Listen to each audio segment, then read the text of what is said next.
यही दलित और मुसलमान इस झाड़ू के पीछे जब भागेगा, आप देख लेना चुनाव के टाइम। मैं तो आहत हो गया हूं इनसे, चिल्ला चिल्ला कर हम लोगों की आवाज बैठ गई है, कान के पर्दे इनके नहीं फटते, ये सुनते नहीं, अंधे बहरे दलित और मुसलमान। स्वर्ग यहां छीन लिया हमसे और हमको कह रहा भगवान का नाम लो तो स्वर्ग मिल जाएगा 7वें जन्म में। अरे पहले इस जन्म में जो हमारा अधिकार था संविधान में, हमको स्वर्ग में जीवन जीने की व्यवस्था करके जो बाबा साहब गए थे, वो व्यवस्था जबरन छीना जा रहा। लेकिन मूर्ख कौम का छीना ही जाएगा, क्योंकि इसको तो ये दुम पकड़ते हैं, किसी का भी दुम पकड़ लिया। अब ये केजरीवाल का दुम पकड़ लिया, छोड़ने का नाम नहीं, इसको मारे जाओ लाठी, छोड़ ही नहीं रहा। नहीं जो है तो केजरीवाल, अरे केजरीवाल बी टीम नहीं है, केजरीवाल ए टीम है, ए। मगर ये दलित पूछ पकड़ लिया है, वोट तो झाड़ुए को देंगे, तो झाड़ू ही खाओगे तुम। अब झाड़ू को वोट दोगे तो जाओ दो, हम क्या करेंगे? हम किस, मेरा लोकतंत्र में बोलने का अधिकार, मैं बोल रहा हूं। अगर तुम्हारे खोपड़ी में भेजा है, कभी बकरे का भेजा, मुर्गे का भेजा, कुछ खाए हो, भेजा अगर है तो ठीक है, गोबर है तो जाओ। दिल्ली का मूर्ख मुसलमान नहीं सुनता, उसके कान में, अरे सुनिए ना, इसके कान में जब तक कुछ मार के नहीं साफ कीजिएगा। तबलीगी जमात के मामले में जो ड्रामा तब केजरीवाल ने किया, उस ड्रामे को मुसलमान भूल गया। 1 महीने तक केजरीवाल ने तबलीगी जमात को लेकर जिस तरह का बयान दिया, पूरे मुल्क का माहौल बिगड़ा। मुल्ला जी दाढ़ी वाले फल अगर बेचते थे, लोग उनसे नफरत करते थे, उन पर हमले होने लग गए, सब्जी वालों पर हमले होने लगे, फल वालों पर हमले होने लग गए। मुल्ला जी यानी जिसको आप कहते हैं, यानी दाढ़ी वाले, टोपी वालों, निकलना मुश्किल हो गया। केजरीवाल के बयान से पूरे देश के मुसलमानों के साथ माहौल खराब किया केजरीवाल ने। लेकिन मुसलमान पता नहीं किस मिट्टी का बना हुआ है, ये फिर चुनाव में बोला भर भर के वोट दूंगा, अड़ के वोट दूंगा, लड़ के वोट दूंगा, मर के वोट दूंगा, मगर दूंगा केजरीवाल को, इसलिए कि भाजपा को हराना है। केजरीवाल ने मैं बोलूंगा तो फिर मेरे पे लगेगा मुकदमा। अभी वो जो औरत है, जो नथिया जो पहनती है, अरे महिला आयोग की जिसको अध्यक्ष बनाया था, स्वाति मालीवाल, उसको भेजा राज्यसभा में। आज स्वाति मालीवाल सुबह शाम जूते मार रही है, किसको? केजरीवाल को भी और मुसलमानों को भी, कि तुम्हारा सीट मैंने ले लिया और मैं भाजपा में। अभी वो भाजपा का काम कर रही है ना। बेशरम मुसलमान, बेलज्ज मुसलमान, फिर भी केजरीवाल के पीछे भाग रहा। हम लोगों को बी टीम है ये केजरीवाल के खिलाफ बोल रहे, तो किसके खिलाफ बोलूं मैं? तो दलितों का पूरी दुनिया तेरी लूट ले गया और तू अभी भी बी टीम हमको बना रहा और बी टीम के पीछे घूम रहा। इसलिए इन मुसलमानों का हश्र यही होना है, दलितों का हश्र यही होना नहीं मिलेगा। मानता की बात होती है सबके लिए, तो अगर देना ही था, बहुत तुमको जुनून चढ़ गया है, तो अगर तुमको बड़ा शौक है, तो सिर्फ ग्रंथी और पुजारी क्यों? पुजारी भाई धर्मगुरु है, ग्रंथी धर्मगुरु है, इमाम धर्मगुरु नहीं है, भंते धर्मगुरु नहीं है, पादरी धर्मगुरु नहीं है। पुजारियों को अपने पक्ष में लाने के लिए पुजारी और ग्रंथी योजना चला रहे हैं। मक्कार इसलिए मैं कह रहा हूं कि यही वो केजरीवाल हैं जो पिछले चुनाव में ये ऐलान किया था कि पूरी दिल्ली के सभी मस्जिद के इमामों को हम सम्मान राशि 18-18, 20-20 हजार रुपए देंगे, अर्थात तनख्वाह देंगे मस्जिद के इमाम और मुअज्जिन दोनों को।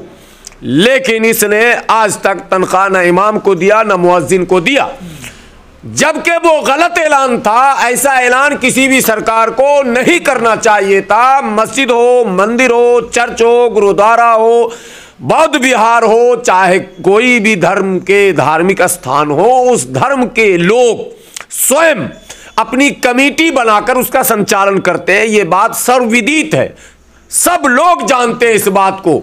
संवैधानिक व्यवस्था जो हमारा है, उसमें धर्म को स्वतंत्र कर दिया गया। तो जब धर्म को स्वतंत्र कर दिया गया है, तो उसका संचालन भी स्वतंत्र हाथों में होता है, सरकार के हाथ में नहीं होता। सरकार के हाथ में जो न्यास होते हैं, बोर्ड होते हैं, ट्रस्ट होते हैं, वो होते हैं। अर्थात दिल्ली में दिल्ली वक्फ बोर्ड सरकार के अधीन है। अब ये अंधभक्तों को मार मार के समझाएंगे, बोले तुम्हारा वक्फ बोर्ड, तुम्हारा वक्फ बोर्ड। अबे कमबख्तो, वक्फ बोर्ड हमारा नहीं, वक्फ बोर्ड सरकार का होता है। अब समझिए पहले तो सरकार के अधीन जो वक्फ बोर्ड है, और उस वक्फ बोर्ड में जो मस्जिदें हैं, उसके जो इमाम हैं, उसका तनख्वाह वक्फ बोर्ड के द्वारा सरकार देती है। ठीक है, 18 से 19 महीने हो चुके हैं दिल्ली वक्फ बोर्ड में। वक्फ बोर्ड के अधीन आने वाले मस्जिद के इमाम और मुअज्जिनों को अब तक तनख्वाह नहीं दिया गया है। इससे बड़ा मक्कार कौन होगा कि जो पैसे रखकर, यानी वक्फ बोर्ड का पैसा जो आय का स्रोत है, जो इनकम है, जो रेवेन्यू है, जो सरकार के खाते में जाता है, जब उस खाते से निकाल कर इमाम को तनख्वाह नहीं दे सकते हो श्री 420 केजरीवाल जी, तो फिर ये 18,000 रुपया 10,000 पुजारी और कई हजार ग्रंथियों को कहां से लाकर दोगे? ये भी तो बताओ जरा सा। किसको चेगन दाल तुम बनाना चाह रहे हो? पब्लिक इतनी मूर्ख है, इतनी बेवकूफ है, या इन नेताओं ने बेवकूफ समझा? ये दो सवाल एक साथ है। या तो पब्लिक वाकई मूर्ख बेवकूफ है, या नेताओं ने समझ ही रखा है। नहीं, कहते मैं अकाउंटेंट हूं ना, मैं रेवेन्यू जनरेट करना जानता हूं मैं। अरे तो भाई इमाम को तनख्वाह तो दे दे भाई, मेरे वक्फ बोर्ड के मस्जिद के इमाम को तनख्वाह तो दे दो पहले, रेवेन्यू जनरेट करने के बच्चे। मैं पूछना तो चाहता हूं केजरीवाल से कि वक्फ बोर्ड के मस्जिद को तनख्वाह, इमाम के तनख्वाह क्यों नहीं? और सिर्फ मस्जिद के इमाम नहीं, इनके विभाग, कई विभागों में काम करने वाले, अभी IT असिस्टेंट वाले धरना दे रहे थे, आपको पता है कि नहीं है? उनका 8 महीने से तनख्वाह नहीं मिला, तो कहां जनरेट किया रेवेन्यू इन्होंने?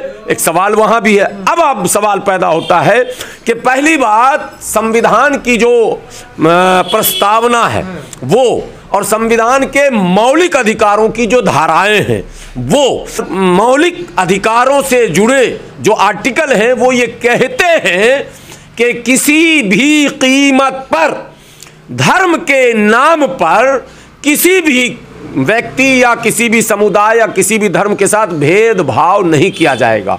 इक्वल अपॉर्चुनिटी की बात होती है सबके लिए, समानता की बात होती है सबके लिए। तो अगर देना ही था, बहुत तुमको जुनून चढ़ गया है, तो अगर तुमको बड़ा शौक है, तो सिर्फ ग्रंथी और पुजारी क्यों?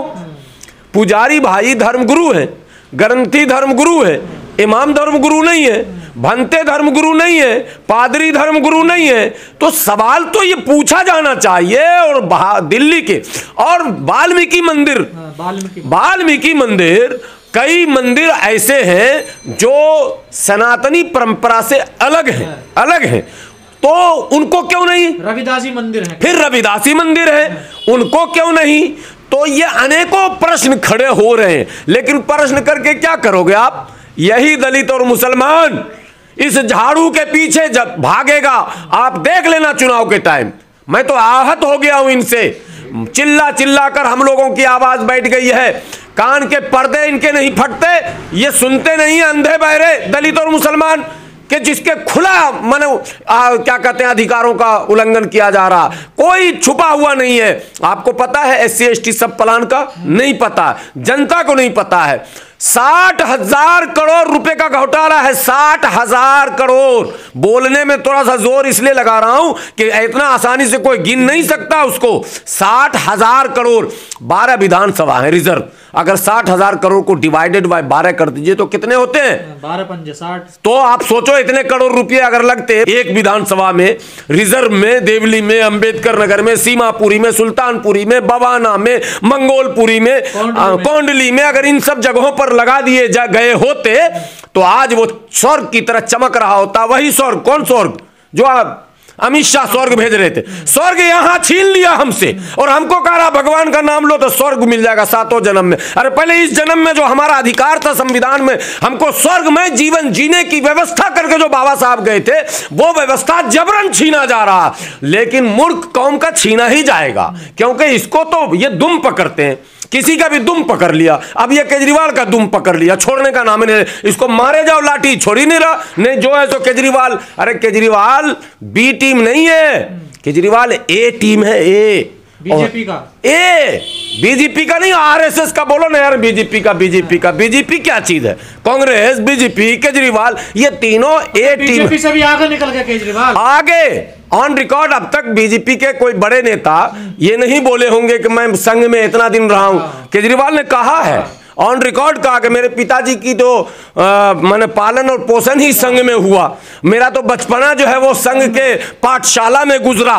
तो वो उसने दिखाया लेकिन दिल्ली का मूर्ख मुसलमान नहीं सुनता। उसके कान में, अरे सुनिए ना, इसके कान में जब तक कुछ मार के नहीं साफ कीजिएगा। तबलीगी जमात के मामले में जो ड्रामा तब केजरीवाल ने किया, उस ड्रामे को मुसलमान भूल गया। ऐसे ही भूलते रहोगे, जब तुम भूलोगे तो वो भी चुनाव जीत के भूलेंगे। भैया मेरे, वो तुमसे भी बड़े वाले हैं, तुम बड़े वाले हो, भूल जाते हो। 1 महीने तक केजरीवाल ने तबलीगी जमात को लेकर जिस तरह का बयान दिया, पूरे मुल्क का माहौल बिगड़ा। मुल्ला जी दाढ़ी वाले फल अगर बेचते थे, लोग उनसे नफरत करते थे, उन पर हमले होने लग गए, सब्जी वालों पर हमले होने लगे, फल वालों पर हमले होने लग गए। मुल्ला जी यानी जिसको आप कहते हैं, यानी दाढ़ी वाले, टोपी वालों, निकलना मुश्किल हो गया। केजरीवाल के बयान से पूरे देश के मुसलमानों के साथ माहौल खराब किया केजरीवाल ने। लेकिन मुसलमान पता नहीं किस मिट्टी का बना हुआ है, ये फिर चुनाव में बोला भर भर के वोट दूंगा, अड़ के वोट दूंगा, लड़ के वोट दूंगा, मर के वोट दूंगा, मगर दूंगा केजरीवाल को, इसलिए कि भाजपा को हराना है। अबे एक भाजपा को हरा के दूसरे भाजपा को अगर जिता ही दिया तो क्या फायदा हुआ? ठीक है, दिन में अगर चिराग जलाए तो क्या किए? अब समझ आए कि नहीं? ये बहुत अजीब विडंबना। तो मुसलमान समझ क्यों नहीं रहा? देखिए राज्यसभा क्या करें, हम सर पटक लें, अच्छा नहीं हम सर पटक लें। 70 विधानसभाओं में वही 5 विधानसभा हमारे पास है, मुस्तफाबाद, सीलमपुर, ओखला, बल्ली मारान और एक और जो है मटिया महल। ये 5, यही 5 कांग्रेस में था, यही 5 केजरीवाल ने दिया, यही 5 सब दे रहा है। तो फिर आपने हमको दिया क्या? एक सवाल। अब विधानसभा में चुनाव में जो भी परिणाम हो, विधानसभा के बाद उसी के बल पर जो राज्यसभा जाते हैं, कांग्रेस ने यहां क्या कहते हैं, एक मुसलमान को भेजा राज्यसभा में। लेकिन केजरीवाल ने मैं बोलूंगा तो फिर मेरे पे लगेगा मुकदमा। अभी वो जो औरत है, जो नथिया जो पहनती है, अरे महिला आयोग की जिसको अध्यक्ष बनाया था, स्वाति मालीवाल, उसको भेजा राज्यसभा में। आज स्वाति मालीवाल सुबह शाम जूते मार रही है, किसको? केजरीवाल को भी और मुसलमानों को भी, कि तुम्हारा सीट मैंने ले लिया और मैं भाजपा में। अभी वो भाजपा का काम कर रही है ना। बेशरम मुसलमान, बेलज्ज मुसलमान, फिर भी केजरीवाल के पीछे भाग रहा। हम लोगों को बी टीम है ये केजरीवाल के खिलाफ बोल रहे। तो किसके खिलाफ बोलूं मैं? तो दलितों का पूरी दुनिया तेरी लूट ले गया और तू अभी भी बी टीम हमको बना रहा और बी टीम के पीछे घूम रहा। इसलिए इन मुसलमानों का हश्र यही होना है, दलितों का हश्र यही होना। नहीं मिलेगा तो इस्तीफा लिया जा रहा है। नहीं मिलेगा इस्तीफा, क्या फिर दलित वोट वहीं जाएगा? इस्तीफा तो सबका ले लिया गया। 3 मंत्री बने दलित। सबसे पहले संदीप बने, संदीप को कांड करवा के, बलात्कार के कांड में फंसा के, सीडी चलवा के इस्तीफा दिलवाया। आपको एक और नहीं याद है, न फर्जी सर्टिफिकेट वाले, वो भी दलित थे। भागलपुर तिलका मांझी में अंडा फेंकवाया उसके बदन पर, उसको भी भगाया। मैं नाम अभी भूल रहा हूं। ठीक है, उसके बाद राजेंद्र पाल गौतम का अंजाम देखा आपने, आनंद कुमार का अंजाम देखा आपने, सब भागा है, सब जलील होके वहां से भागा। मगर ये दलित पूछ पकड़ लिया है, वोट तो झाड़ुए को देंगे, तो झाड़ू ही खाओगे तुम। अब झाड़ू को वोट दोगे तो जाओ दो, हम क्या करेंगे? हम किस, मेरा लोकतंत्र में बोलने का अधिकार, मैं बोल रहा हूं। अगर तुम्हारे खोपड़ी में भेजा है, कभी बकरे का भेजा, मुर्गे का भेजा, कुछ खाए हो, भेजा अगर है तो ठीक है, गोबर है तो जाओ। इसलिए सीधी सीधी बात करनी है, हमको बकवास करने की अब आदत नहीं है। आप सवाल पूछिएगा, मैं सीधा कहूंगा समाज जिम्मेदार है, केजरीवाल जिम्मेदार नहीं है। केजरीवाल ने ओपन चेहरा, केजरीवाल का छुपा हुआ क्या चीज हमको ये बताइए। बाबा साहब का बेटा हूं मैं, उनका अनुयायी हूं, तो सारे दलित फिर पिघल के देखिए। बस यही तो कर रहा हूं, बाबा साहब का बेटा हूं, फिर किसी मजार पे चादर भी लेके अभी जाएगा। ठीक है, और उसके बाद क्या क्या ड्रामा करेगा। एक ड्रामेबाज तो है ही, इसने पहले भी ड्रामे कर रखे हैं। तो अगर ड्रामा को ही आप रियल समझते हो, रील को, तो आप रील में रहो। रियल तो यह है कि उसने बता दिया कि मैं दलितों का, देखिए सफाई कर्मचारी सर्वाधिक कौन है? 99.9% वाल्मीकि। सबसे ज्यादा शोषण सफाई कर्मचारी का किया वाल्मीकि समाज। देखिएगा वोट उन्हीं को देगा। एससी सब प्लान से प्रभावित वाल्मीकि, जाटावा और दूसरे सब एससी हुए हैं, धोबी वगैरह सब, देखिएगा वोट वहीं जा रहा है। अब आपको मैं बताता हूं, नौकरियों में एससी का रिजर्वेशन होता है, आपको पता है? रिजर्वेशन कब मिलता है? सरकारी नौकरी में। सरकारी नौकरी कितनी मिली है? 10 साल में मात्र 400, मेरे गुरुजी बताएंगे 431, यह आरटीआई की रिपोर्ट है। 431 सरकारी नौकरी दोगे 10 साल में, 10 साल में उसको 1 साल में बांटिएगा तो 41 बैठेगा, उसमें रिजर्वेशन कितना आएगा? अब बताए ना, हमारा तो कोटा जो है रिजर्वेशन का वो नौकरी है ही नहीं। 40 को नौकरी मिलेगा तो उसमें कोटा कैठो आएगा, तो पेट पे किसके लात लगा? जिसका कोटा था उसकी तो गारंटी ना होती है, जब नौकरी होगी तो कोटे की गारंटी होगी, रिजर्वेशन मिलेगा, रिजर्वेशन की तो गारंटी होगी, तो वो नौकरी ही खत्म कर दिया, यानी कि आपके नौकरी की गारंटी खत्म हो गई साहब, आप नहीं मिलेगी। उसके बाद कर जो लोग थे विभागों से लगे हुए, उनको क्या किया? उनको ठेकेदार के अंदर कर दिया। और ठेका किस कंपनी को दिया? आरटीआई लगाकर देख लेना। और मैं आज मुझे दिमाग में आ गया बोलते बोलते, कल लगाऊंगा आरटीआई। जितनी कंपनियां हैं जो ठेके पे चला रही हैं, चाहे वो एजुकेशन डिपार्टमेंट में हो, हेल्थ में हो, या सफाई कर्मचारी, सड़क वाले हो, जो भी हैं, सब में इनके ठेकेदार, इनके चहेते, इनके लोग हैं, इनके अपने सगे वाले हैं, पार्टी को चंदा देने वाले हैं और जम के शोषण कर रहे हैं। ठेका मिलता 20,000 का, देते हैं 12,000।